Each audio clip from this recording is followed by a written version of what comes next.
ಭಾಗವತವು ಕೂಡ ಭಗವಂತನ ಕೃಷ್ಣ, ರಾಮ, ಮತ್ಸ್ಯಕೂರ್ಮಾದಿ ಅವತಾರಗಳು ಇವುಗಳ ಬಗ್ಗೆ ಹೇಳುವಾಗ ಏತೇ ಸ್ವಾಂಶಕಲಾ ಪುಂಸಃ ಎಂಬುದಾಗಿ ಹೇಳುವ ಮೂಲಕ ಆ ಭಗವಂತನ ಅಭಿನ್ನಾಂಶಗಳು ಅಂತ ಅವುಗಳನ್ನು ಅಲ್ಲಿ ಪರಿಗಣನೆ ಮಾಡಿದ್ದಾರೆ.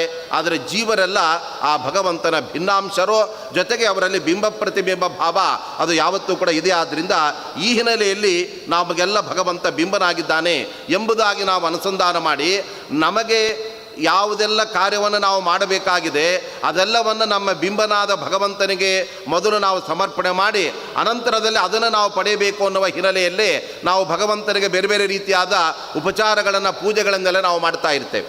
ಭಗವಂತನಿಗೆ ಅವನಿಗೆ ನಿದ್ರೆಯೇ ಇಲ್ಲದೇ ಇದ್ದರೂ ಕೂಡ ರಾತ್ರಿ ಅವನನ್ನು ತೊಟ್ಟಲೆಲ್ಲ ಹಾಕಿ ಅವನನ್ನು ನಾವು ತೂಗುತ್ತೇವೆ, ಅವನು ನಿದ್ದೆ ಮಾಡಲಿ ಅಂತ ನಾವು ಅಪೇಕ್ಷೆ ಪಡ್ತೇವೆ. ಆದರೆ ನಿಜವಾಗಲೂ ಕೂಡ ಭಗವಂತನಿಗೆ ನಿದ್ರೆಯೇ ಇಲ್ಲ. ನಿದ್ರೆ ಯಾರಿಗೆ ಕತ್ತಲಾಗತ್ತೆ, ಯಾರಿಗೆ ಬೆಳಕಿರೋದಿಲ್ಲ ಅವರಿಗೆ ನಿದ್ರೆ ಎಂಬತಕ್ಕಂಥದ್ದಿರತ್ತೆ. ಆದರೆ ಭಗವಂತನಿಗೆ ಸದಾ ಬೆಳಕೆ ಇರುವಾಗ ಅವನು ನೆಲೆಸಿರತಕ್ಕಂತಹ ಶ್ವೇತದ್ವೀಪ, ವೈಕುಂಠ, ಅನಂತಾಸನ ಈ ಲೋಕಗಳಲ್ಲಿ ಈ ಸೂರ್ಯಚಂದ್ರರು ಬೆಳಗುವುದಲ್ಲ, ಭಗವಂತನೇ ತನ್ನ ಅದ್ಭುತವಾದ ತೇಜಸ್ಸಿನಿಂದ ಅಲ್ಲಿ ಬೆಳಕನ್ನು ನೀಡ್ತಾ ಇರ್ತಾನೆ. ಹಾಗಿರುವಾಗ ಅಲ್ಲಿ ರಾತ್ರಿ ಎಂಬುದೇ ಇಲ್ಲ. ರಾತ್ರಿಯೇ ಇಲ್ಲದೆ ಇದ್ದ ಮೇಲೆ ಭಗವಂತನಿಗೆ ಆಯಾಸದಿಂದ ನಿದ್ದೆ ಬರೋದು ಹೇಗೆ? ಹಾಗಿದ್ದರೂ ಕೂಡ ಭಗವಂತನಿಗೆ ನಾವು ಜೋಗುಳವನ್ನು ಹಾಡಿ ಅವನಿಗೆ ನಿದ್ರೆಯನ್ನು ನಾವು ಬರಿಸುವ ಆ ರೀತಿಯಾದಂತಹ ತೊಟ್ಟಲು ಸೇವೆಯನ್ನೆಲ್ಲ ನಾವು ಮಾಡೋದು ಯಾಕೆ ಅಂದರೆ ಭಗವಂತನಿಗೆ ನಿದ್ರೆ ಬೇಡದೇ ಇದ್ದರೂ ಕೂಡ ನಮಗೆಲ್ಲ ನಿದ್ರೆ ಬೇಕಾಗಿದೆ. ಆದ್ದರಿಂದ ನಮಗೆ ಆಯಾಸವಾದಾಗ ನಿದ್ರೆ ಇಲ್ಲದೇ ಇದ್ದರೆ ಮರುದಿನ ಮತ್ತೆ ನಮಗೆ ಕೆಲಸ ಮಾಡಲಿಕ್ಕೆ ಆಗೋದಿಲ್ಲ. ಹಾಗಾದರೆ ಈ ಪ್ರತಿಬಿಂಬಕ್ಕೆ ಏನೇನು ಸಲ್ಲಬೇಕಾಗಿದೆ ಅದೆಲ್ಲವನ್ನು ಕೂಡ ಬಿಂಬನಿಗೆ ನಾವು ಅಲ್ಲಿ ಸಮರ್ಪಣೆ ಮಾಡಲೇಬೇಕಾಗತ್ತೆ. ಅದೇ ತರಹ ನಮಗೆ ಹಸಿವೆ ಇದೆ, ನಾವು ಊಟ ಮಾಡಬೇಕಾಗಿದೆ, ಆದ್ದರಿಂದ ಭಗವಂತನಿಗೆ ನೈವೇದ್ಯ ಸಮರ್ಪಣೆ ಮಾಡ್ತೇವೆ. ವಸ್ತುತಃ ಭಗವಂತನಿಗೆ ಯಾವುದರ ಅಪೇಕ್ಷೆಯೇ ಇಲ್ಲ, ಅವನು ನಿತ್ಯ ತೃಪ್ತನಾಗಿದ್ದಾನೆ. ನಾವು ಕೊಡುವ ನೈವೇದ್ಯವನ್ನು ಆ ಭಗವಂತ ಅವಲಂಬಿಸಿಕೊಂಡು ಅವನು ಕಾಯ್ತಾ ಕೂತಿರ್ತಕ್ಕಂಥದ್ದಲ್ಲ. ಆಪ್ತಕಾಮಸ್ಯ ಕಾಸ್ಪೃಹ ಎಂಬುದಾಗಿ ಉಪನಿಷತ್ ಹೇಳುವಾಗ ಭಗವಂತ ಪರಿಪೂರ್ಣನಾಗಿದ್ದಾನೆ. ಅವನಿಗೆ ಯಾವುದೇ ಸಂದರ್ಭದಲ್ಲೂ ಕೂಡ ನಮ್ಮಂತೆ ಹಸಿವೆ ಬಾಯಾರಿಕೆಗಳೆಲ್ಲ ಇಲ್ಲವೇ ಇಲ್ಲ. ಹಾಗಿದ್ದರೂ ಕೂಡ ಭಗವಂತ ಭಕ್ತರು ನೀಡುವ ಆ ಪದಾರ್ಥಗಳನ್ನು ಅವರ ಒಂದು ಶ್ರದ್ಧೆ ಭಕ್ತಿಗಳಿಗೆ ಅನುಗುಣವಾಗಿ ಅವನು ಸ್ವೀಕಾರ ಮಾಡಿ ಅನಂತರದಲ್ಲಿ ಭಕ್ತರನ್ನು ಅನುಗ್ರಹಿಸ್ತಾನೆ ಅಂತ ಹೇಳುವಾಗ ಈ ಎಲ್ಲ ಕ್ರಿಯೆಗಳನ್ನು ನಮಗೆ ಭಗವಂತ ಬಿಂಬನಾಗಿದ್ದಾನೆ. ಅವನಿಗೆ ನಾವು ಏನೆಲ್ಲ ಸಮರ್ಪಣೆ ಮಾಡ್ತೇವೆ ಅದು ಮರಳಿ ಮತ್ತೆ ನಮಗೆ ಅದು ದೊರಕತ್ತೆ ಅನ್ನತಕ್ಕಂಥ ದೃಷ್ಟಿಯಿಂದ ಆ ಭಗವಂತ ನಮಗೆ ಬಿಂಬ, ಅನಂತರದಲ್ಲಿ ನಾವೆಲ್ಲ ಅವನ ಪ್ರತಿಬಿಂಬರು ಎಂಬತಕ್ಕಂಥ ಅಂಶವನ್ನು ಈ ಸಿದ್ಧಾಂತ ಪ್ರತಿಪಾದನೆ ಮಾಡ್ತಾ ಇದೆ. ಇದರ ಜೊತೆಗೆ ಈ ರೀತಿಯ ಪ್ರತಿಬಿಂಬನಾದ ಜೀವ ತನ್ನ ಸಾಧನೆಯನ್ನು ಅವನು ಮುಕ್ತಾಯಗೊಳಿಸಿದಾಗ ಏನು ಮೋಕ್ಷದಲ್ಲಿ ಆನಂದವನ್ನು ಅವನು ಪಡಿತಾ ಇದ್ದಾನೆ. ಆ ಮೋಕ್ಷದ ಸ್ವರೂಪದ ಬಗ್ಗೆಯೂ ಕೂಡ ನಮ್ಮ ದ್ವೈತ ಸಿದ್ಧಾಂತ ಅದ್ಭುತವಾದ ವಿಚಾರವನ್ನು ನಮಗೆ ತಿಳಿಸಿಕೊಟ್ಟಿದೆ. ಬೇರೆ ಬೇರೆ ದಾರ್ಶನಿಕರೆಲ್ಲ ಮೋಕ್ಷದ ಬಗ್ಗೆ ಹೇಳುವಾಗಲೂ ಕೂಡ ಅವರು ತಮ್ಮದೇ ಆದಂತಹ ಕಾಲ್ಪನಿಕವಾದ ಮೋಕ್ಷದ ಸ್ವರೂಪವನ್ನು ಹೇಳಿದ್ದಾರೆ. ಆದರೆ ವೇದೋಪನಿಷತ್ತುಗಳಿಗೆ ಸಮ್ಮತವಾದ ಅವುಗಳಿಗೆ ಅನುಗುಣವಾಗಿರ್ತಕ್ಕಂಥ ಮೋಕ್ಷದ ಸ್ವರೂಪವನ್ನು ಇತರ ಸಿದ್ಧಾಂತದಲ್ಲಿ ನಾವು ಕಾಣೋದಕ್ಕೆ ಸಾಧ್ಯ. ಕೆಲವರು ಹೇಳ್ತಾರೆ, ನೋಡಿ ಈ ಜೀವ ಮೋಕ್ಷವನ್ನು ಪಡೆಯೋದು ಅಂದರೆ ಅವನು ನಿರಂತರ ಮೇಲಕ್ಕೆ ಹೋಗ್ತಾ ಇರೋದೇನಿದೆ ಅದೇ ಮೋಕ್ಷ, ನಿರಂತರಂ ಊರ್ಧ್ವಗಮನಂ ಮೋಕ್ಷ ಅಂತ ಕೆಲವರು ಜೈನರು ಹೇಳ್ತಾ ಇದ್ದಾರೆ. ಯಾಕೆ ಅಂದರೆ ಅದುವರೆಗೂ ನಾವು ಕೆಳಗಡೆ ಇರ್ತೇವೆ, ಒಳ್ಳೆ ಸಾಧನೆಯನ್ನು ಮಾಡಿದಾಗ ನಿರಂತರ ಮೇಲಕ್ಕೆ ಹೋಗ್ತಾ ಇರ್ತೇವೆ. ಆದರೆ ನಾವು ನಿರಂತರ ಮೇಲಕ್ಕೆ ಹೋಗೋದೇ ಅದು ಸುಖ ಆಗೋದಕ್ಕೆ ಸಾಧ್ಯ ಇಲ್ಲ. ಸುಖ ಅಂದರೆ ನಮಗೆ ಅದು ಆನಂದ ಅಂತ ಆಗಬೇಕಾಗಿದ್ದರೆ ನಮಗೆ ಸುಖದ ಬಗ್ಗೆ ಅವರೇನು ಕೂಡ ಮಾತಾಡೋದಿಲ್ಲ. ನಿರಂತರ ಮೇಲಕ್ಕೆ ಹೋಗೋದೇ ಅದು ಮೋಕ್ಷ ಅಂತ ಹೇಳಿದರೆ ನಮಗೆ ಇಳಿಯೋದು ಬಹಳ ಸುಲಭ, ಹತ್ತೋದು ಬಹಳ ಕಷ್ಟ.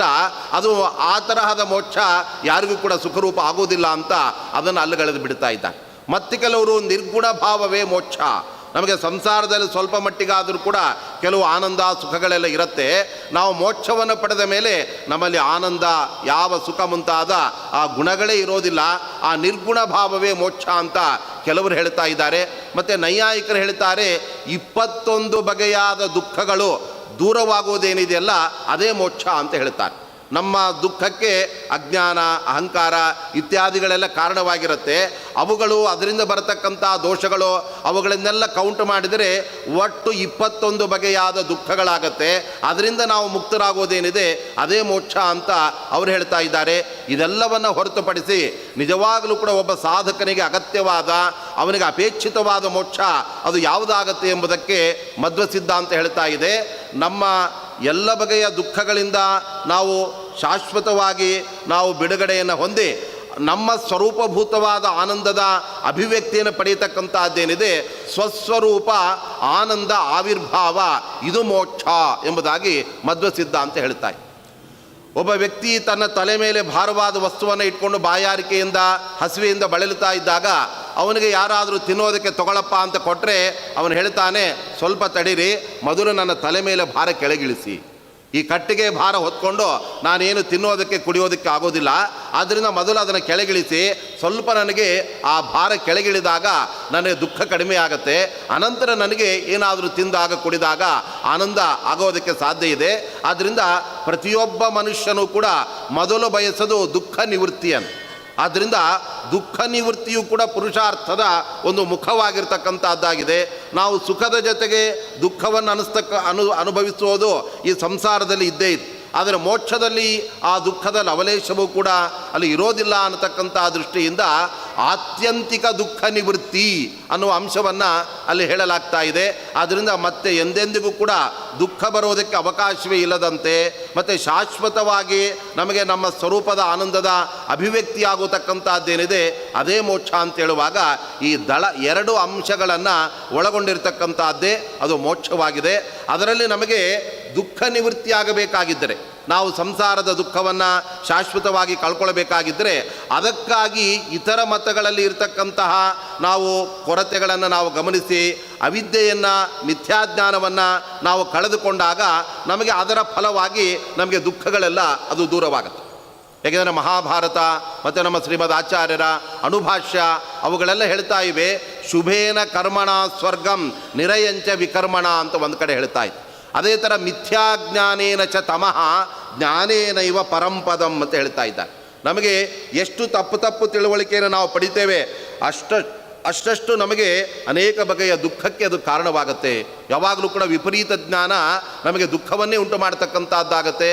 ಸಂಶಯವೂ ಕೂಡ ಎಲ್ಲೋ ಕತ್ತಲಲ್ಲಿ ಹಗ್ಗವನ್ನು ನೋಡಿ ನಾವು ಹಾವು ಅಂತ ತಿಳಿದುಕೊಂಡಾಗ ಅದರಿಂದ ನಮಗೆ ಎಷ್ಟು ಮನಸ್ಸಿಗೆ ಆ ಆತಂಕಗಳು ಉಂಟಾಗತ್ತೆ ಅಂದರೆ, ಅಯ್ಯೋ ಹಾವು ಆಗಲೇ ಇಲ್ಲ, ಹೊರಗಡೆ ಅಲ್ಲಿ ಬಂದುಬಿಟ್ಟಿದೆ, ಒಳಗೆ ಬರುತ್ತೋ ಏನೋ, ಇನ್ನೇನು ಮಾಡುತ್ತೋ ಏನೋ, ಈ ಚಿಂತೆಯಲ್ಲಿ ಅವನಿಗೆ ಆ ವಿಪರೀತ ಜ್ಞಾನ ಅವನನ್ನು ನೆಮ್ಮದಿಯಿಂದ ಇರೋದಕ್ಕೆ ಬಿಡೋದೇ. ಹಾಗಾಗಿ ನಮಗೆ ಮಿಥ್ಯಾಜ್ಞಾನವನ್ನು ಮೊದಲು ಕಳೆದುಕೊಳ್ಳತಕ್ಕಂಥದ್ದೇನಿದೆ ಅದು ಎಲ್ಲ ನಮ್ಮ ದುಃಖಗಳನ್ನು ಕಳೆದುಕೊಳ್ಳೋದಕ್ಕೆ ಅದು ಮೆಟ್ಟಿಲಾಗ್ತಾ ಇದೆ. ಭಗವಂತನ ಬಗ್ಗೆ, ಅವನ ಮಹಿಮೆಯ ಬಗ್ಗೆ ಸರಿಯಾದ ತಿಳುವಳಿಕೆಯನ್ನು ನಾವು ಪಡೆದಾಗ ನಮ್ಮ ಆನಂದದ ಆವಿರ್ಭಾವವಾಗೋದಕ್ಕೆ, ನಮ್ಮ ಸ್ವರೂಪ ಆನಂದದ ಅಭಿವ್ಯಕ್ತಿಗೆ ಅದು ಕಾರಣವಾಗುತ್ತಾದ್ದರಿಂದ ಎರಡು ಕಾರಣಗಳಿಂದ ಎರಡು ಬಗೆಯಾದ ಫಲವನ್ನು ನಾವು ಪಡೆಯಬಹುದು ಎಂಬುದನ್ನು ಮಧ್ವ ಸಿದ್ಧಾಂತ ವಿವರಿಸ್ತಾ ಇದೆ. ಅದರಲ್ಲಿ ಮಿಥ್ಯಾಜ್ಞಾನದಿಂದ ತಪ್ಪು ತಿಳುವಳಿಕೆಯಿಂದ ದುಃಖವನ್ನು ಕಳ್ಕೊಳ್ಳೋದರ ಜೊತೆಗೆ ಸರಿಯಾದ ತಿಳುವಳಿಕೆಯಿಂದ ಆ ಭಗವತ್ ಪ್ರಸಾದದಿಂದ ನಾವು ಆನಂದದ ಅಭಿವ್ಯಕ್ತಿಯನ್ನು ಪಡೆಯತಕ್ಕಂಥದ್ದು ಇದನ್ನು ಮೋಕ್ಷ ಎಂಬುದಾಗಿ ಮಧ್ವ ಸಿದ್ಧಾಂತ ವಿವರಿಸ್ತಾ ಇದೆ. ಅಂತಹ ಮೋಕ್ಷದಲ್ಲೂ ಕೂಡ ಅವನು ಆನಂದವನ್ನು ಅನುಭವಿಸುವಾಗ ಅವನಿಗೆ ಯಾವುದೇ ದೋಷಗಳೆಲ್ಲ ಅವನಿಗೆ ಇರೋದಿಲ್ಲ.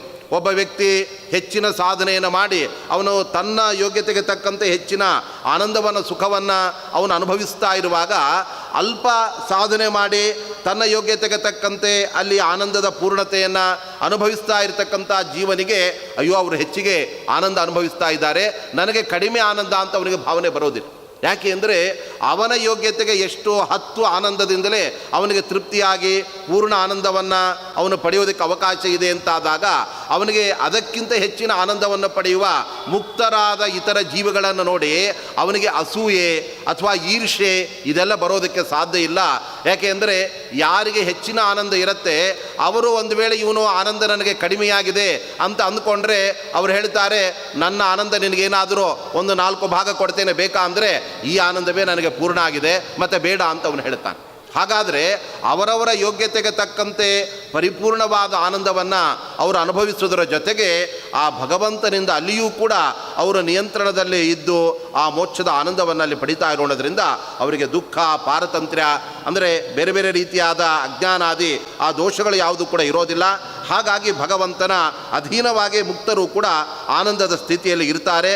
ಅದನ್ನು ಸ್ವರೂಪ ಸುಖ ಅಂತ ಮಧ್ವ ಸಿದ್ಧಾಂತ ವಿಶ್ಲೇಷಣೆ ಮಾಡ್ತಾರೆ. ನಾವು ಸಂಸಾರದಲ್ಲಿ ಸುಖವನ್ನು ಅನುಭವಿಸಬೇಕಾದರೆ ಆ ಸುಖವನ್ನು ಅನುಭವಿಸೋದಕ್ಕೆ ನಮಗೆ ಆ ಇಂದ್ರಿಯಗಳು, ಜ್ಞಾನೇಂದ್ರಿಯಗಳು ಇರಬೇಕು. ಜೊತೆಗೆ ಸುಖ ಸಾಮಗ್ರಿಗಳೆಲ್ಲ ನಮಗಿರಬೇಕು.